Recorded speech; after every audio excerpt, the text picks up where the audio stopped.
Nissim Smadja, bonjour Boker Tov. Slama, pardon. Il n'y a pas de problème. Bonjour Boker Tov. Boker Tov. Alors, je le disais tout à l'heure en vous présentant, vous êtes l'un de ces manifestants qui manifestent devant le domicile de la présidente de la Cour suprême, Myriam Naor, pour protester contre la récente décision de la Cour suprême de tout simplement de ne pas permettre, on va dire, au gouvernement israélien d'incarcérer pendant 2 mois des migrants qui vivent dans le sud de Tel Aviv essentiellement. Il s'agit de migrants soudanais et érythréens. Alors, quel est l'objectif votre objectif, l'objectif de ces manifestants lorsqu'ils manifestent devant le domicile de la présidente de la Cour suprême? C'est de finir l'occupation du sud de Tel Aviv par ces immigrés africains. C'est de finir cette occupation tout simplement. Et comme on a compris que le vrai pouvoir se trouve non au gouvernement, mais dans la Cour suprême, puisque la Cour suprême peut changer toute décision du gouvernement, toute loi qui passe à la Knesset, ils font ce qu'ils veulent. Donc si le vrai pouvoir est au niveau de la Cour suprême, donc on manifeste devant la présidente de la Cour suprême. C'est la raison. Donc ce qu'on veut, c'est que tous ces immigrés sortent de Tel Aviv et sortent du pays au bout du compte. Alors, que les vraies personnes qui cherchent refuge, les vrais réfugiés peuvent rester, les gens du Darfour, etc. doivent rester, ils peuvent rester. Israël est prêt à les accueillir, mais toute personne qui est venue en Israël juste pour pouvoir travailler et pour avoir une meilleure vie, ce qui est bien, ce qu'on comprend. On n'a absolument rien contre eux à titre personnel, mais Israël ne peut pas accepter et ne peut pas voir, et surtout sur le dos de dizaines de milliers d'habitants du sud de Tel Aviv qui vivent sous une occupation étrangère. Alors, je crois qu'il faut expliquer pour nos auditeurs la différence entre les réfugiés, de véritables réfugiés qui viennent ici parce qu'ils sont obligés de quitter leur pays, parce qu'ils sont menacés de mort dans leur pays, et des migrants qui viennent en Israël parce que, pour des raisons essentiellement économiques et pour essayer de trouver, on va dire, un emploi et de pouvoir ensuite retourner dans leur pays après avoir gagné un peu d'argent. Et même pas retourner dans le pays. En fait, qu'il faut comprendre, il y a une toute petite minorité qui vient du Darfour. Le Darfour est au Soudan, c'est une minorité chrétienne qui est persécutée par la majorité musulmane. Voilà. À part cela, la grande majorité des migrants, c'est des gens qui viennent ou d'Érythrée ou du Soudan, 2 pays musulmans, 2 pays, et le Soudan qui est un pays ennemi d'Israël, qui viennent ici, ce qu'ils veulent en fait, c'est trouver une meilleure vie. Ils veulent pas rentrer à la maison après avec beaucoup d'argent. C'est pas des migrants. Ils amènent leur famille ici, ils se marient ici. Tous les jours, il y a des nouveaux jardins d'enfants, des nouvelles écoles qui ouvrent pour leurs enfants dans le sud de Tel Aviv. Aujourd'hui, dans le sud de Tel Aviv, il y a beaucoup plus de naissances de ces migrés africains que d'Israéliens, que de Juifs israéliens. Ces gens-là, ils veulent rester en Israël, ils veulent habiter en Israël, et leur but, au bout du compte, c'est de devenir des citoyens israéliens. Le problème, c'est que si on les aide à devenir des citoyens israéliens, on peut dire, ok, c'est pas beaucoup, c'est 50 000 personnes, on les prend, on les met un peu partout en Israël, et il n'y a pas de problème. C'est pas une vraie menace démographique. Mais si on leur donne cette possibilité, après, il y en a encore 1 million de personnes qui peuvent venir parce qu'ils vont voir, c'est bien en Israël. On leur donne le droit de résidence, on leur donne toutes les aides, l'État leur donne toutes les aides. Donc il faut venir, et c'est exactement ce qui se passe aujourd'hui. La mairie de Tel Aviv et l'État d'Israël aident ces migrants africains plus qu'elle aide ses propres citoyens. Ce que vous reprochez, Nissim, à la Cour suprême, c'est en fait de ne pas faire cette distinction entre de véritables réfugiés et ces migrants, c'est-à-dire de considérer tout le monde, de mettre tout le monde sous la même enseigne. Ça, c'est un des reproches à la Cour suprême, mais c'est pas le même reproche. Ce qu'on reproche à la Cour suprême, c'est d'entraver toute action gouvernementale, toute action de la Knesset pour pouvoir s'occuper du problème. Ça fait depuis maintenant 10 ans que c'est pas tout à fait exact, parce que la Cour suprême n'a pas interdit le principe d'un renvoi de ces migrants dans un tiers pays. On sait que le gouvernement israélien a réussi à trouver un pays qui accepte d'accueillir, un pays africain qui accepte d'accueillir ces migrants. Le gouvernement paye, même leur verse une allocation avant de partir pour qu'ils puissent être encouragés à quitter le pays. Et la Cour suprême n'a pas remis en cause ce problème. Elle a juste conditionné au fait que le migrant accepte. C'est comme si on vous dit, si vous faites quelque chose, vous allez en prison, que si vous voulez. C'est comme si on disait aux gens de Gaza, pendant la Hitnatkout, en 2005, on leur disait, vous devez quitter votre maison que si vous voulez. C'est quoi cette manière de voir? Donc c'est pas une vraie. Donc en fait, à partir du moment où on dit, tu peux renvoyer les gens en Ouganda que s'ils sont d'accord. Donc tu peux pas. Qui voudrait aller quitter Israël, un pays occidental, un pays où ils travaillent, un pays où ils gagnent beaucoup d'argent, pour aller au Rwanda? Personne ne voudrait, ou en Ouganda, personne ne voudrait. qu'elle a fait la Cour suprême, elle a tout simplement enlevé toute possibilité d'obliger les gens à partir. Parce que le moyen de pression, le levier de pression, c'était d'incarcérer donc ces migrants en prison et de les maintenir en prison. C'est pas une incarcération. À tout moment, ils peuvent quitter. Donc, c'est pas une incarcération. Une incarcération, par définition, c'est-à-dire qu'on peut pas quitter l'endroit où on est incarcéré. C'est ça une incarcération. À partir du moment où on leur dit, vous êtes dans Achoulot, ok, ou à Saroni, voilà. C'est des camps, des endroits qui sont ouverts. C'est pas des véritables prisons, mais c'est des, on va dire, c'est des camps, des centres d'accueil, on va dire. Où ils ont beaucoup, c'est des centres d'accueil où ils ont des conditions de vie bien meilleures que celles de Tel Aviv. Oui. Quand on voit les gens à Tel Aviv qui sont jetés, ces Africains, qui sont vraiment des gens que je plains, qui sont jetés, narcomanes, qui sont jetés dans les escaliers, qui vivent à 10 000 dans des petites chambres, et qu'on leur donne de la place, quand il y a un endroit pour vous accueillir, qui est fait pour vous accueillir, qui a été construit pour vous accueillir, que vous avez des meilleurs, et je le dis de manière claire, puisque comme j'étais à l'armée aussi, et que j'étais aussi dans ces endroits-là des visité, ils ont des meilleures conditions de vie que moi quand je fais mes milouim. On leur donne cette possibilité. Non, ils veulent rester à Tel Aviv. Et pourquoi ils veulent rester à Tel Aviv? Parce que ça arrange tous les gens tous les restaurateurs qui ont du travail facilement, qui leur payent une misère pour nettoyer la vaisselle, tous les gens qui nettoient leur maison avec des étrangers qui viennent du sud de Tel Aviv, etc., etc., etc. Donc, c'est simple. On leur dit, vous avez des très bonnes conditions. C'est pas une incarcération, puisqu'à tout moment, ils peuvent quitter, à tout moment, ils peuvent dire, je veux pas, je veux aller en Ouganda, je veux rentrer dans mon pays. À tout moment, ils peuvent sortir. Donc, c'est pas ce qu'on appelle une incarcération. Une incarcération, c'est à partir du moment où on prend la clé, on la jette, on dit, tu peux pas sortir d'ici. C'est pas une incarcération. Donc, la loi est très simple. On met les gens dans ces centres d'accueil, comme ça se passe dans tous les autres pays, en passant. Dans tous les pays occidentaux, il y a des centres d'accueil qui font exactement la même chose. Que ce soit en France, que ce soit en Australie, dans tous les pays, c'est exactement la même chose.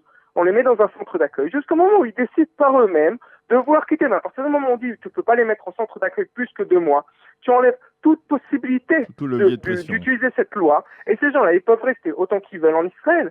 Et ça, c'est pas possible. Maintenant, c'est la 3e ou 4e loi que la Cour suprême fait tomber, enlève toute possibilité aux gens de partir. Donc c'est totalement impossible. Donc la Cour suprême là a utilisé un tout petit article, une parole d'un des avocats du gouvernement qui disait comme quoi on veut que les gens ils soient d'accord aussi, pour en faire tout un château et pour en fait éliminer cette loi.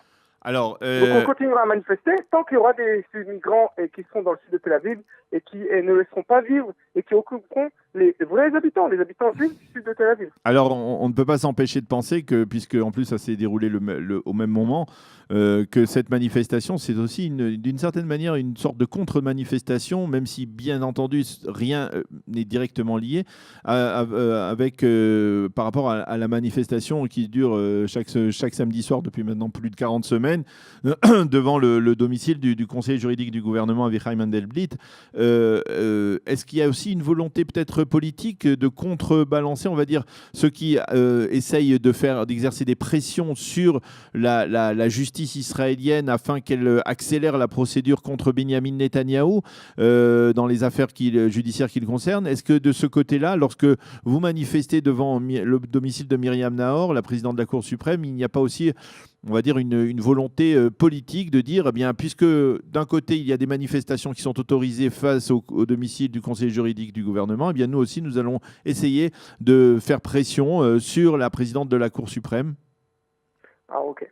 2 choses. Première chose, on parle des habitants du sud de Tel Aviv. C'est des gens qui vivent dans des quartiers populaires, qui arrivent en autobus tous les samedis soirs. Nous, les gens de Jérusalem, on est là pour être avec eux et pour les aider et pour manifester avec eux, mais au bout du compte, c'est des gens qui sont contre-fiches un peu de ce qui se passe devant la maison de Mordechai Ben-Gvir.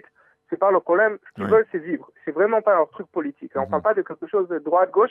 C'est des gens qui veulent vivre, qui veulent pouvoir sortir de leur maison. Des gens qui peuvent pouvoir aller faire leurs courses tranquillement, sans se faire voler sur le chemin. Donc ça, c'est la première chose. Deuxième chose, il est vrai, et moi je le dis de manière claire, que jusqu'à maintenant, jusqu'aux manifestations devant la maison de Mandelblit à Petah Tikva, pendant des années, la Cour suprême n'a laissé aucune manifestation se passer devant des maisons de juristes, de personnes. À chaque fois qu'il y a eu des manifestations, que ce soit pendant la Hitnadkut en 2005, que ce soit à chaque fois qu'il y a eu des manifestations devant des gens comme Mandelblit, ou de la Cour suprême, ou des ministres, etc., la Cour suprême était là pour dire non, c'est interdit.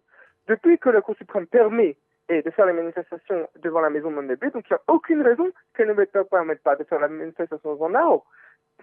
En fait, les manifestations devant Mandelblit nous ont permis de pouvoir faire cette manif devant la maison de Nahor.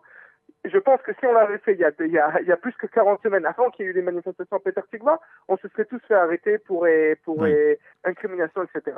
Donc ça nous a Donc vous donné voulez cette dire qu'il y a une possibilité. sorte de poids, de mesure de la part de... Je n'ai pas dit ça. Je dis simplement qu'à partir du moment où on peut faire la manifestation devant Mandelblit, donc il ne doit pas y avoir une poids de mesure, et c'est pour ça qu'on peut faire aussi la manifestation devant la maison de Nahor. C'est ce que je dis. Maintenant, est-ce que c'est en rapport, est-ce que c'est une contre-manifestation? Pas du tout. C'est des gens qui veulent vivre. L'histoire de Mandelblit, l'histoire c'est vraiment pas le problème. Le problème, c'est simple. Le problème, c'est qu'il y a 50 000 migrants africains qui vivent dans 3 quartiers dans le sud de Tel Aviv et qui empêchent les gens de vivre. Il y en a peut-être moins, aujourd'hui, parce qu'au début, il y en avait 64 000. Il y en a plusieurs dizaines de milliers qui sont déjà partis, si je ne m'abuse. Mais il y a plusieurs dizaines de milliers, et il y a des milliers qui viennent en avion directement, qui viennent passer leurs vacances directement. Ils viennent, vous allez à l'aéroport. Vous allez voir les gens, les migrants qui arrivent et qui reçoivent une femme. Que leurs femmes viennent, prennent l'avion en tant que touristes, en tant que visa touriste. Elles arrivent, elles restent ici. Donc, ça se compense. Ça se compense aussi par les enfants. Il y a des milliers d'enfants qui sont nés. Ces milliers d'enfants sur lesquels les parents jouent. Puisque, à partir du moment où c'est un enfant, donc tout le monde a pitié d'un enfant. On dit, un enfant, on va pas le renvoyer. C'est des enfants, c'est des pauvres. Donc, on les renvoie pas. On a pitié pour les enfants. Et c'est leur manière de rester en Israël.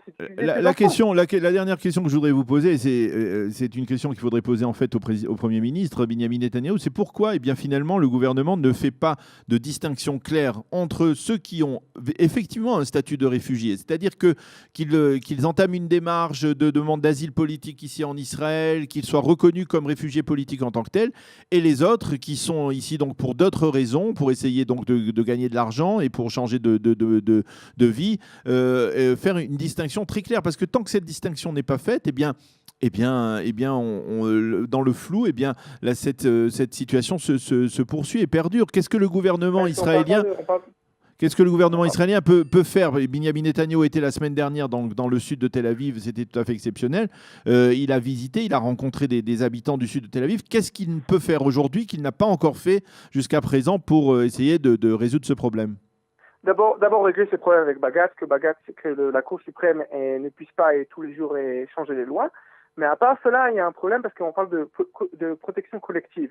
Quand on parle de réfugiés d'Afrique, on ne parle pas de qu'on vérifie chacun un par un. On parle de protection collective. Donc quand on dit les gens du Darfour, ça veut dire toute personne qui arrive du Darfour de manière automatiquement est protégée. Jusqu'à maintenant, toute personne qui arrive au niveau légal, toute personne qui arrive depuis l'Érythrée est automatiquement protégée. Et c'est ça qu'on discute, est-ce qu'il y a une protection collective ou pas. Maintenant, si on interroge chaque personne une par une, ça prend énormément de temps. 2, c'est des gens qui mentent. 3, c'est des gens qui mentent parce qu'il y a des avocats spécialisés dont le boulot est de préparer ces gens à mentir aux autorités pour expliquer pourquoi ils sont des réfugiés. Donc c'est des gens qui sont spécialisés. 3e chose, qu'est-ce qui fait un réfugié? Est-ce que quelqu'un qui a fui l'armée, qui a déserté l'armée et qui arrive en Israël maintenant, s'il rentre en Érythrée, on lui met pendant 15 ans en prison? Est-ce que c'est un réfugié ou pas? Donc d'un côté, il n'aurait pas quitté l'armée, il n'aurait pas été réfugié. Donc c'est sa faute. De l'autre côté, s'il rentre, on l'envoie en prison. Donc est-ce que c'est un réfugié ou pas? Il y a énormément de questions légales qui sont derrière ces choses-là. Donc vérifier un par un, ça prend du temps. C'est au niveau légal problématique. Il y a des questions de protection collective de toute une population. Donc on peut le faire. Donc le gouvernement le fait aussi. Mais maintenant, ces gens-là, même si on les vérifie un par un, ok. Donc on les met dans les centres d'accueil à Saronim ou à Cholot. Et d'abord on les vérifiera un par un. Ils n'ont aucune raison d'attendre pour être vérifiés un par un dans le sud de Tel Aviv.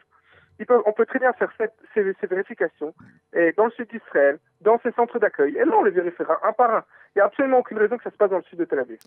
Eh bien, Nissim Slama, je vous remercie d'avoir été avec nous ce matin, de nous avoir permis de nous expliquer en fait les motivations de ces manifestations devant le domicile de Myriam Nahor, tout en soulignant, comme je vais le dire dans quelques instants dans le cadre de la revue de la presse, que Myriam Nahor quitte ses fonctions de présidente de la Cour suprême mardi. Elle sera remplacée par Esther Chayout, une nouvelle juriste qui est pour l'instant la vice-présidente de la Cour suprême. Et donc peut-être qu'il faudra déplacer ces manifestations devant le domicile d'Esther Chayout à partir de mardi prochain. Merci d'avoir été avec nous et de nous avoir expliqué donc cette problématique extrêmement complexe et embarrassante de ces habitants du sud de Tel Aviv qui protestent contre la présence massive de réfugiés ou de migrants donc dans le sud de Tel Aviv. Merci d'avoir été avec nous ce matin et bonne journée.